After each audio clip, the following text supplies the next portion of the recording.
The richest man who ever lived tried everything.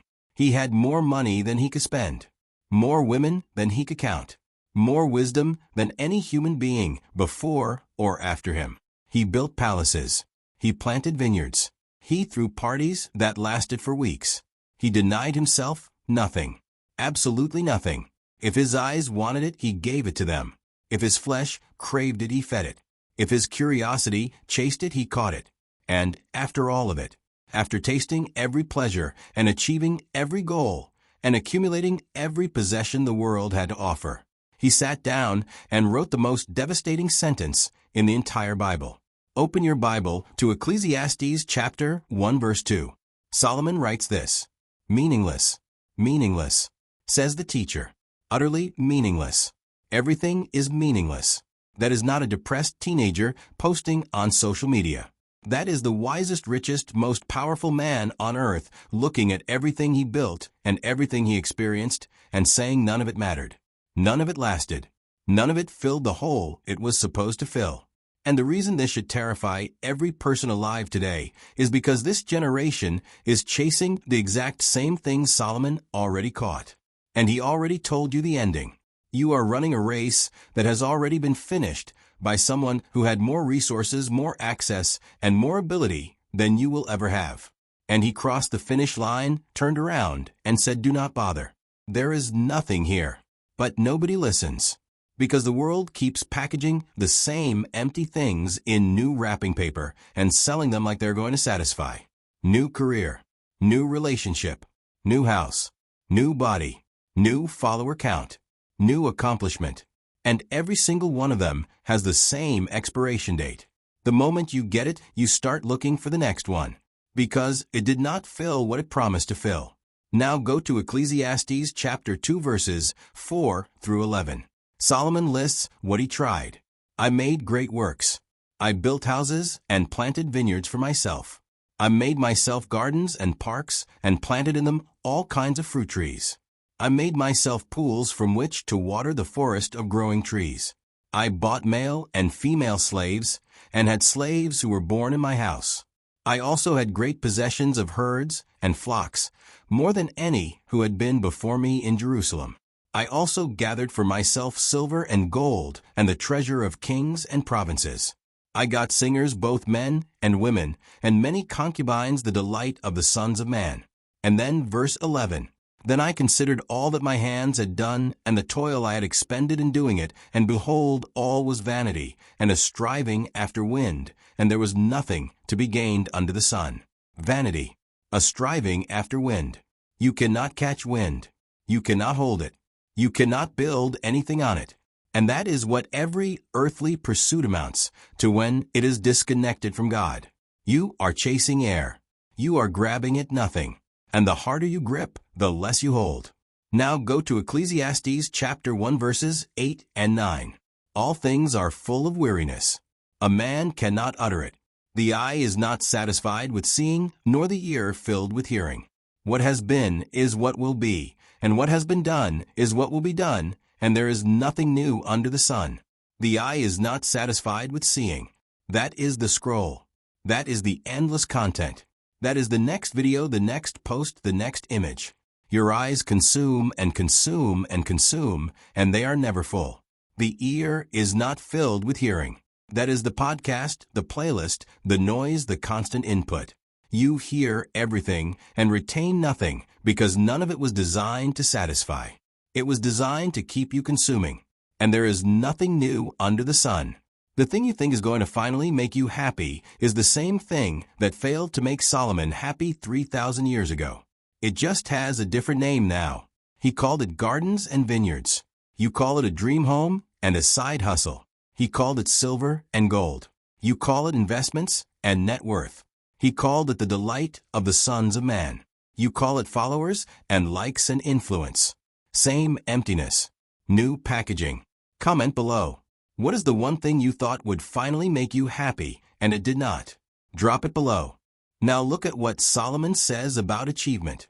Ecclesiastes chapter 2 verses 18 and 19.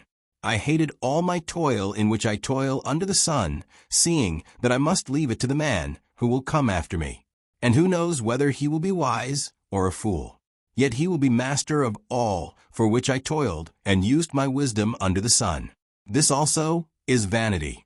Everything you are building will be handed to someone else.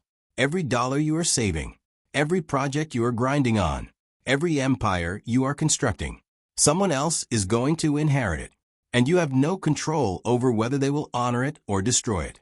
Solomon looked at that reality and said, I hated all my toil, not because work is wrong, because work without God is pointless, because building without an eternal foundation is building on sand. Now go to Ecclesiastes chapter 5 verses 10 and 11. He who loves money will not be satisfied with money, nor he who loves wealth with his income. This also is vanity. When goods increase, they increase who eat them. And what advantage has their owner but to see them with his eyes? The more you get, the more you need. The more you earn, the more you spend. The more you accumulate, the more people show up to consume it. Solomon had more wealth than anyone on earth, and he said the only advantage is that you get to look at it. That is it. You get to see it with your eyes. But it does not satisfy. It does not fill. It does not last. And this generation is proving him right every single day. More stuff than any generation in history, and more depressed, anxious, and empty than any generation in history. The correlation is not a coincidence. It is a confirmation of exactly what Solomon said 3,000 years ago. Meaningless. Now go to Ecclesiastes chapter 3 verses 11 through 14. He has made everything beautiful in its time. Also he has put eternity into man's heart yet, so that he cannot find out what God has done from the beginning to the end. I perceive that there is nothing better for them than to be joyful, and to do good as long as they live. Also that everyone should eat and drink, and take pleasure in all his toil. This is God's gift to man. I perceive that whatever God does endures forever. Nothing can be added to it, nor anything taken from it. God has done it so that people fear before him. There it is. He has put eternity into man's heart. That is why nothing on earth satisfies. Because you were not built for earth. You were built for eternity. And every earthly pleasure, every earthly achievement, every earthly relationship is trying to fill a space that was shaped for forever. And temporary things cannot fill an eternal hole, no matter how many of them you stack inside it. But then Solomon gives you the answer. Whatever God does endures forever. The only thing that lasts is what God does. Not what you build. Not what you accumulate. Not what you chase. What God does. And if your life is not connected to what God is doing, then everything you are doing is vanity. A striving after wind. Meaningless. Now go to the end. Ecclesiastes chapter 12 verses 13 and 14.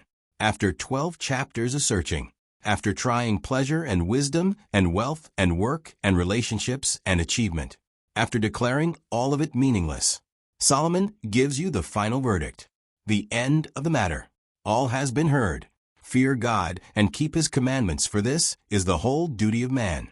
For God will bring every deed into judgment with every secret thing, whether good or evil.